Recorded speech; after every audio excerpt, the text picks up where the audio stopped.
Right on. Welcome back. Episode 3 of Rubitracks After Dark. Once again, Nick Bailey here, Avalanche Technical Services, Lake Tahoe, Nevada, and joined by Scott Profit. How are you this evening, man?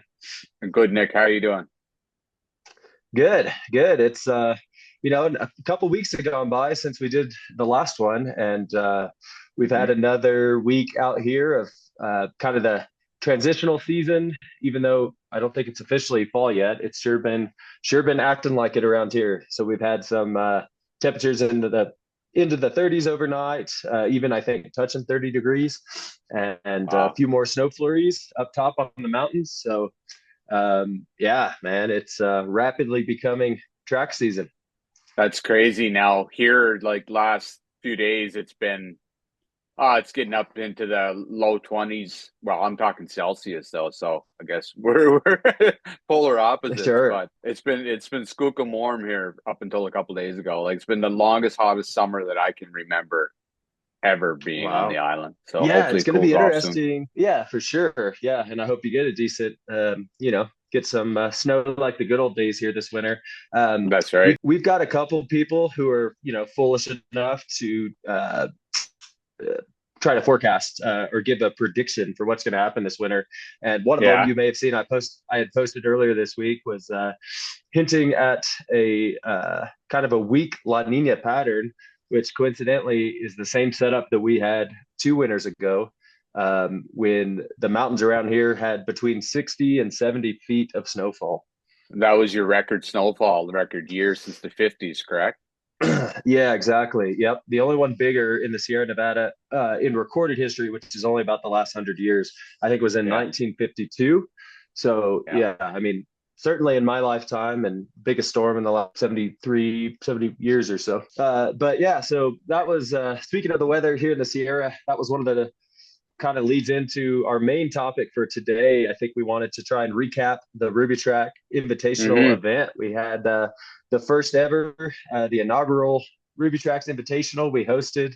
Yourself and I kind of did the planning, and with the Yeah. help of another customer that's up Hmm. here just north of Truckee, California. He had an awesome property, was able to host us. Um, and yeah, just kind of share some of the details of how and what we did on the first one, and then maybe a few little teaser details on what we're looking forward to here in 2025. Yeah, and like I'm already getting questions, as you can imagine, on when it's going to be and where it's going to be, and we're obviously not going to know until a couple weeks before. So Yeah, we'll watch the weather. But I mean, it can be back in Tahoe or it can be wherever the snow is, I suppose, right? yeah. So I've been fortunate with my background in work and travels and some of the clientele and job sites that I've had. I can think of a couple similar places between here. So I'm in northern Nevada, but I'm pretty much right on the border is California, as Hmm. you're aware. And then Yeah, as you get over to the Wasatch Front in Salt Lake City, and then yeah. all the way across over into the Rocky Mountains there, Colorado and Wyoming, I can think of a couple pretty similar places that I've been that would probably be capable of hosting such an event. Right. And we had a couple people like Dwayne and Kyle that were with Yeah. us the last time. They're both set up. Their Jeeps are built out like Overland style, right? So they've got flip Right. tops with tents. They have heaters. They have all the hardware for cooking. So depending Hmm. on where we go, as long as we've got some space, we could potentially up our attendance numbers a little bit too. Yeah, absolutely. And that there's another topic too, right? Like last year, I kind of got a little bit of grief from a couple guys for not being invited, and the reality of it was it wasn't really an invitational. It was just kind of like you said, you just showed that name on the group chat, right? Yeah, But right. It was a we'll have to. catchy name. It was a catchy name, so I guess this year now we'll have to actually reach out to the customer base and see who wants to join us. Yeah, absolutely. Like I said, we'll go over a couple of the details, but last year everything just kind of fell together, and as they say, sometimes it's better to be lucky than to be good. We planned it best we could, and then Mother Nature cooperated. We had a beautiful venue. The weather could not have been better. We were Yeah, welcome to the Sierra Nevada. I guess y'all were. I'm already here, but there yeah, was fresh snowfall the day we arrived. We got to the house, got set up. It started snowing again. had some of those beautiful shots of the falling snow Hmm. there at the Jackson Meadows Lodge. And Yeah. next day was Bluebird, right? The clouds parted. It was all blue skies and fresh powder. And being so late, right? It was like mid-April. We pretty much had that section of Tahoe National Forest to ourselves. Can't ask for much better than that. No, it was a trip of a lifetime for me for sure. And I mean, it was like everything worked. I mean, the only hiccup we had in the entire weekend was your fuel line, and that wasn't really a big problem. Yeah. So So the and our attendance, I guess. So in total, we wound up with 6 vehicles, all on yeah. Rubitracks. Hmm. We had British Columbia, Canada represented, Hmm. a few guys from California, myself from Nevada. I think that pretty much covers our base on this one. A Hmm. couple guys out of Sacramento, and then locally here in Incline Village, Nevada. So, like you said, Yeah. Well, we'll get the word out to a few more, and basically, I guess we'll establish like a region and say, hey, heads up, this is we're looking at the month of April, and we're looking at anywhere from Tahoe out to the Northern Rockies. And hmm, we'll just, as the winter develops and as things develop, we get kind of that hot list of people that are pretty much in regardless, and we'll yeah. move that direction. I think that's the plan. I think that's a good idea. And the way this has been, it's especially among owners of Rubitracks, and if you guys are tuned in or if you're a potential customer, feel free to drop a Mm, comment if there's something we're missing and you think yeah. you've got a suggestion. Scott and I are all ears. And Love I talking believe about there's a it. lot of people out there that really didn't know that this even happened yet. You know what I mean? We didn't publicize it a whole lot last year. But yeah, we'll definitely shove it out there and hopefully we'll get some good response from it. Yeah, perfect. So of the trip that we had last year, and we had the arrival day where you got to see everything for the first time, and then you Hmm. and I got to wrench on the Toyota. Yeah. And then we basically had 2 more days, 2 more full days where we were out there on site. So what was your favorite part? Was there a particular trail or a story from one of the outings or the trail runs that we did? Uh, you know what? I mean, it depends on how you define favorite because there's many favorites, just all different, right? Like it was just beautiful, the whole thing. I enjoyed the whole trip, like with the snow on the branches and the moss on the trees. It was just a wonderful experience. Yeah, I mean, for me personally, I think if I had to narrow it down, I'd say once you and I got the fuel pump reattached, and Yeah. we had kind of that little welcome deal where we went out the very first afternoon. Um, we kind of ran for anyone that might be familiar with the area. We just ran on a basically a Forest Service road out towards Hmm. Meadow Lake, and then the nice thing about over snow vehicles, you're not touching the ground, so Hmm. you're not bound by the typical restrictions of staying the trail, or Yeah. if you've got 10 feet of snow cover, you can pretty much go wherever the tracks will take you. So we Yeah. ran the Forest Service road for a little while, and then we kind of cut off and up the side of the mountain. And that was right as the snowstorm had broke, the clouds were starting to break up, and we just had this bitchin' view out just over the Sierra Nevada, and the the conditions were pretty intense because the snow was fresh, and we were going up a pretty steep hill up the side of the mountain.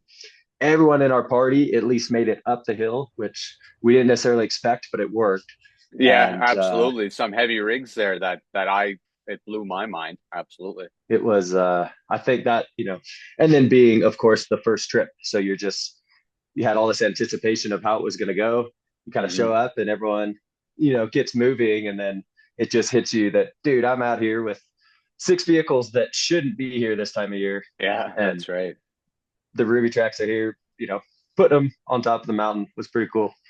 Yeah, no, it was awesome, and like to watch you there demonstrating your high marking skills.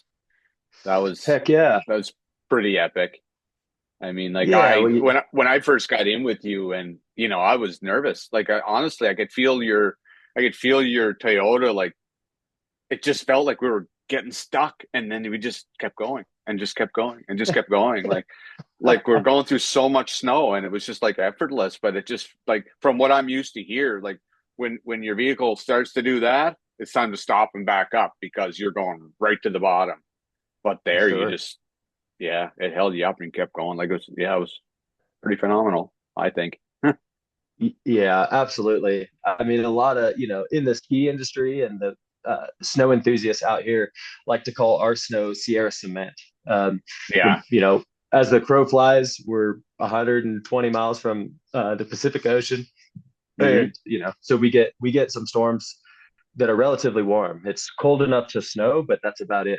You're talking a Yeah. lot of big snowstorms at 31 or 32 degrees Fahrenheit, and Right. sometimes a couple degrees warmer, right? It's cold up above, and that stuff falls, and it's heavy.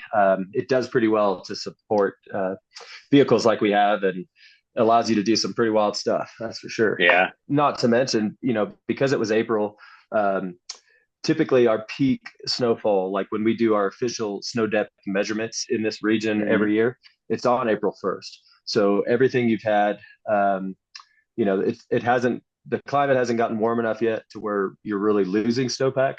And you've had a long enough run through early spring to just get whatever you're going to get. So you Yeah. figure the base was pretty much at its max.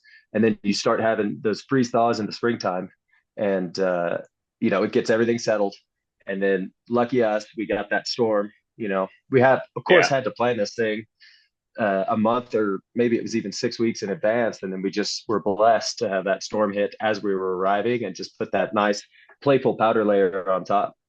And I remember posting the weather forecasts in the last weeks of our wait there, and it was just everything was lining up perfectly. It was like the gods were on our side that day or that weekend.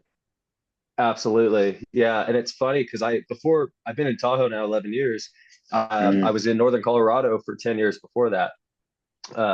That's another advantage of our proximity to the ocean. Typically, storm right. tracks are pretty consistent. When you're sitting in the middle of the country in the Rockies, there's so many mountain ranges and so much land, where things can go wrong. Hmm. Typically, when our guys see something coming across the ocean, uh, you know, in forecaster world, it's about as good as a bet as you can have. So Right. 4 or 5 days out, we get a pretty good idea of what we're about to land. And it would definitely be a miss if I didn't mention Dimitri from Stellar Built. He Hmm. kept us fed on the trip, and that was fantastic too. What did he call Rubicon stew? Is that what Oh he fed yeah, us?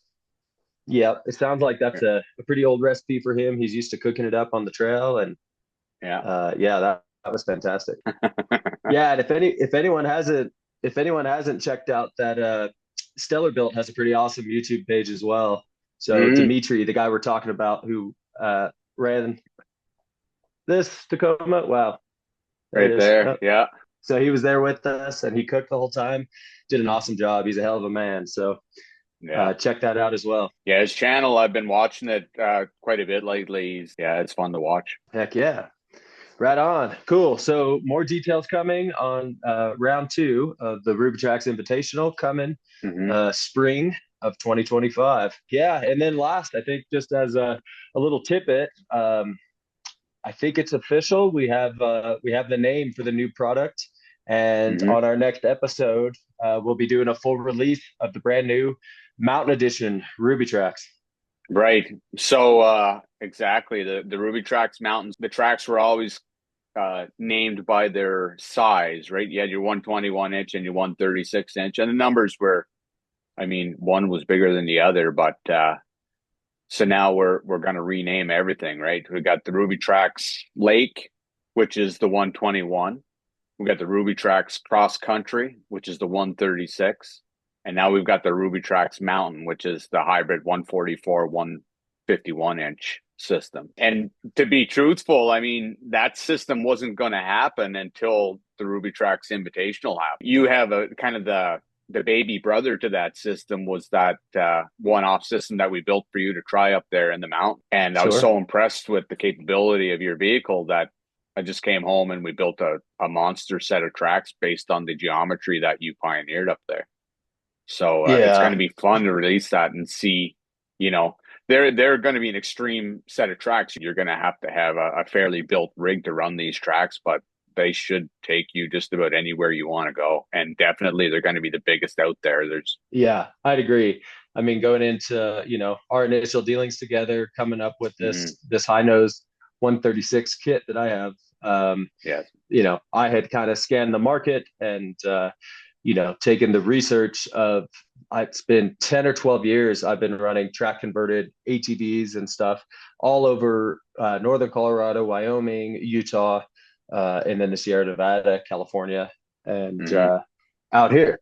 So when I was ready to pull the trigger on the tracks, you and I got together on the phone.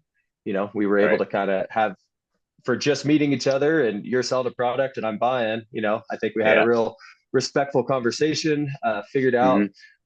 what you could offer and where I wanted to be. We came up with that set of tracks, and it was fantastic. So I Yeah. cannot wait to get my hands on these mountain tracks and to show them off here on our next episode. Yeah, you're going to be unstoppable. Like you were pretty well unstoppable last year. I don't know who's going to keep up with you this year. Heck yeah. Well, I appreciate the vote of confidence, man. Yeah, no worries. Right on. Well, I think that wraps it up for this Hmm. this episode 3 of Red Rubitracks After Dark. Yes. Appreciate it, Scott. It's been a blast meeting up with you here on the interwebs and knocking these Yeah. out. It's always great to speak with you, Nick. Very cool. Well, until next time, stay safe out there, folks, and we'll see you on the next one. We'll see you next time.